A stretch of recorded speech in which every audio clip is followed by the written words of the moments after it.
Welcome to the Content Amplified podcast, brought to you by Masset. Our goal is to help you get more from your marketing content. Each episode is a 10 to 15 minute interview with industry experts that share amazing insights to help you squeeze as much juice from your content as you possibly can. Here's today's interview. Welcome back to another episode of Content Amplified. Today I'm joined by Kristen. Kristen, welcome to the show. Hi, thanks so much for having me. Yeah, Kristen, I am really excited for the conversation. I really love what you're doing with content and marketing. But before we dive into that, let's get to know you. What do you love about content and marketing? And tell us a little bit about your career.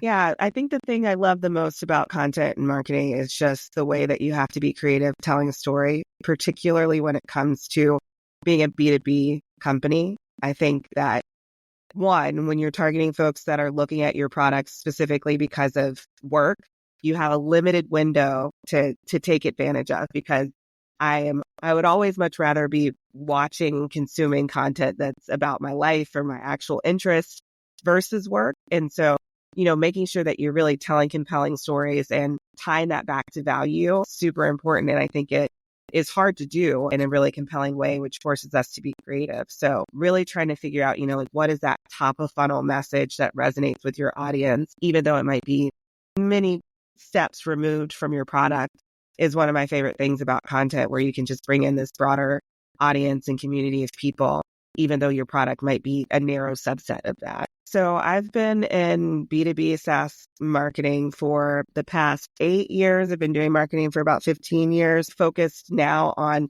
growing a company that's much like the rest of us are, of really trying to deliver value to our customers and doing it in a way that makes sense, that is aligned with our values, and again, kind of amplifying stories that they believe in. Right now, I'm the VP of marketing at Help Scout. We build customer support software. Well, Kristen, you're doing a really cool job of really promoting the voices from within your company and really giving them a platform and letting people connect with them.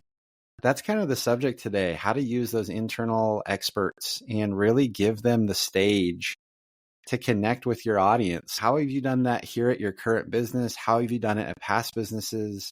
How does this kind of work? What does that motion look like? Yeah, I think that one kind of starting point that a lot of people do at the beginning of a company, when you're trying to build out your content strategy, you might only have one marketer, and it kind of is natural for you to find other authors because you want to produce more content. So you just tap any and everybody in the business to write stuff, regardless of what their role is. You might just want the volume that comes from being able to tap other people, especially when you're early on. You maybe have a less defined content marketing strategy, and it's just about getting volume on the blog. One thing that happened for Help Scout, which has been around for about 13 years, but I would say 10 years ago, we published a blog post that's still one of our top traffic producing posts that's about design and color. We are not a design software company. It's just like one of those things that a designer wrote and got excited about. And somehow it just hit the algorithm right at the time of Google. It's still like delivering for us. So that's, I think, an example of that early on. How do you start to just let people publish to your blog from within? But recently, with a more defined content strategy, what we started to focus on is how do we really amplify the voices of our customer support team, knowing that they are our ICP. They are the people that are buying from us, broadly. And so how can their experiences make it clearer to the market that those are the people that we're building for? And that's, who we really want to support within our product. So I think one big part of that is being very clear about what you want to accomplish with your colleagues that might be on another team, and then setting them up for success in terms of editing and actually making the content. So we have a content strategist on our team that really works directly with folks across the business to be that editor and make them feel empowered, because a lot of times people get shy. They're like, I don't know how to write, or I can't write as well as you can, or whatever it might be. And so really making sure they know that they have a resource in you on your team to make their piece sound as polished as it would have been coming directly from the marketing team. I think that's like a very crucial part in helping them refine like what the angle is of that story, really partnering with them to find that. So that's what we found to be successful at Help Scout. I think that in the past, when I worked at Wistia, which sells video marketing software, a lot of times to video creators within businesses, we did a lot of highlighting of our own video team, the gear that they used, the approach they took, in very much the same vein of making sure that people knew, okay, this is the profile I'm trying to emulate. And so this is the content that would help me do that. So I think it's just really interesting and important for companies that know that their ICP is sitting there in-house. You have these great experts right under the tip of your nose. So how can you really tap into that expertise more directly? I think it's so cool that you really focus in on that. It's definitely a way for people to connect with the business in a unique way, the behind the scenes material. So when you're looking at this, one of my questions is, how do you know the right formats? Like, what are some good formats for really getting the content out there in a really authentic way, highlighting these people inside your business?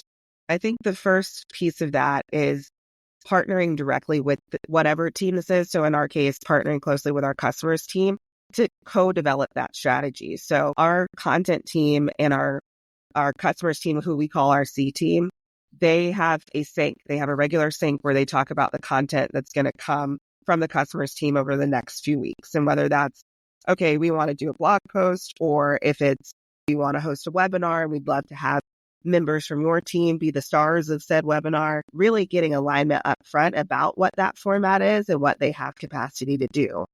I would also say not being afraid to kind of spin up a new series or a new format specifically for accommodating that team that might be creating content with you. So we created some new kind of series where it's more short form, more narrative examples of good customer service, kind of broadly from their careers. We also have another series that's about how our team uses our product. So that's Help Scout using Help Scout is what we call that one. And so that, again, is a very specific format that helps really guide what the content would be coming from our customers team. So I think taking the time to really come up with that strategy and co-creating it together is important. I love that. With your customer in this, circumstance, you've got your customer success and support teams using your software. Are you going as far as to encourage them to get on social media, interact with people personally? How are you kind of managing that with the actual business brand side of things versus the individual side of things? What's kind of a good balance that you found there? I think it depends on your company and your company values. We are not one to want to hold the company line. I would much rather people feel like their authentic selves and that they have a platform through our content strategy rather than feeling like, oh, I'm a spokesperson for the company's perspective here. That's been particularly important for us, given all of the changes that customer support is experiencing with the rise of AI. They're often a team that's targeted with all of this new technology. I think that some of the earliest news stories were all those like, this company has replaced their entire support team with an AI bot. Like, they're the ones that were kind of feeling all of this. And so it felt odd to not just give them the space and the platform to talk about, well, how is their team adapting, or how should people on teams like ours be thinking about adapting to this time directly from them, not because we all got in a room and we decided what the message was on AI. So for me, it's really about empowering their direct experience and giving them a platform rather than making sure that they all have company talking points. I know that would make everybody comfortable, but I think it does make for more authentic content. Sometimes B2B businesses are a little hesitant to follow this strategy because what if this person leaves? What happens if they go somewhere? How do you kind of think through that as well? The reality of it is when we post things directly from our company account, I don't know if it's the algorithm or if it's just the nature of how people interact with company accounts. You're going to get far more engagement with individuals than you do with, these faceless company entities, right? And so I think that you just kind of ride that wave for a while. And then if the person leaves, they leave. I think that's fine. That's totally natural. And I think it really is more from a personal standpoint, how embedded an individual wants to be with that brand, because then, it's kind of like Ellen Pompeo, she's Meredith Grey for the rest of her life. I don't know if she could ever take on another role, and I'm not seeing her, Meredith Grey. She could leave the show. She did leave the show, I think, but like, I don't care. You kind of get typecast in that way. And so I think that's something for an individual to decide, how embedded do I want to be with my current company's brand. But I think that as we've structured it, we are really highlighting the whole team. So it might be that you have one blog post a month, and maybe the next month you might be on a panel. So it kind of feels less of putting a spotlight specifically on a single person. I love it. You mentioned earlier before you have individuals working with a team really to get them comfortable. They may not be comfortable with writing or being on camera or things like that. What are some tips and strategies to get those teammates to really get involved and excited in this side of things when, let's be honest, some of them are probably not that eager to participate? How do you kind of help change that mentality? Well, there's always incentives, which we decided to do a raffle for folks who wrote articles for the blog. So I think there's that to just kind of push you over the edge if you thought about it. I think that the other part of it too is just being very clear about what the process and the time required is to pull something off. So making sure that your team on the content side knows, like, okay, this is our loop for this. It's going to be 2 weeks.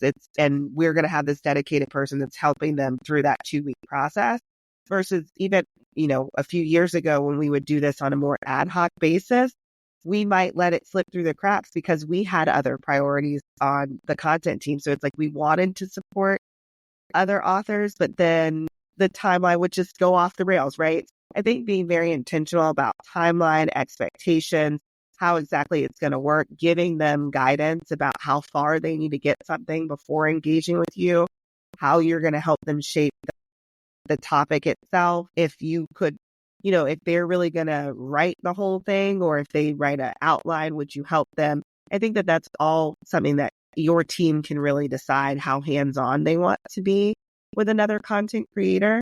But wherever you land, it's just communicate that and then like publish and publicize that across the team. I love that. So when you're looking at that, obviously there's probably some buy-in from leadership over these other teams to take their time, really focus on these initiatives. How have you gotten leadership buy-in for really taking some time away from their daily functions of doing support or creating videos, whatever it may be?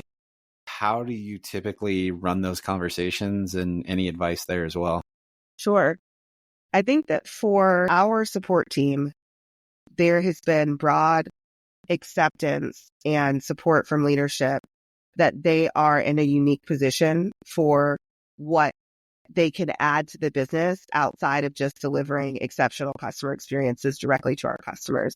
So I say that because outside of this content lane, our customer support team is also heavily involved in product feedback, right?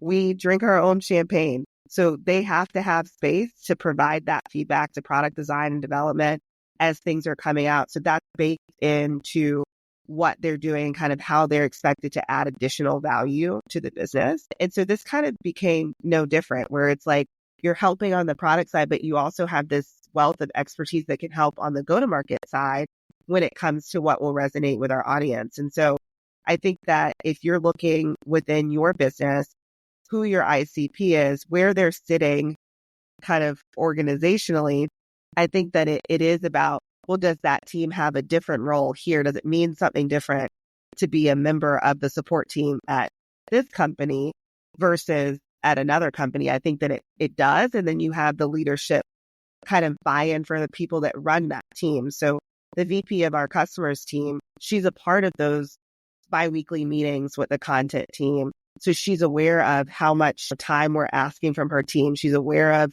how and if the team is really participating in that output, as if it's as much as she envisioned, or how to bring that up or bring that down if we're going to get busy, or if we expect a high volume and maybe they don't have enough time. Like, she's already aware of where that's coming from.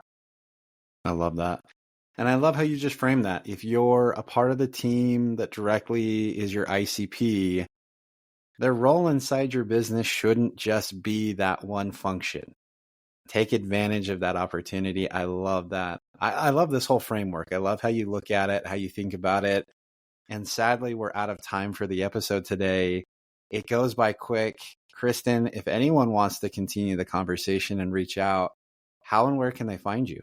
They can find me on LinkedIn. I think that's the easiest way to connect with me. You can just search my name, Kristen Bryant Smith, and I'll be there. Perfect. Well, again, Kristen, thank you so much for the time and insights today. Thank you, Ben.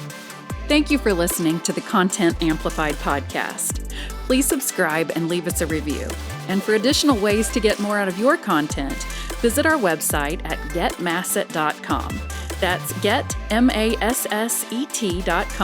And tune in next time to the Content Amplified podcast.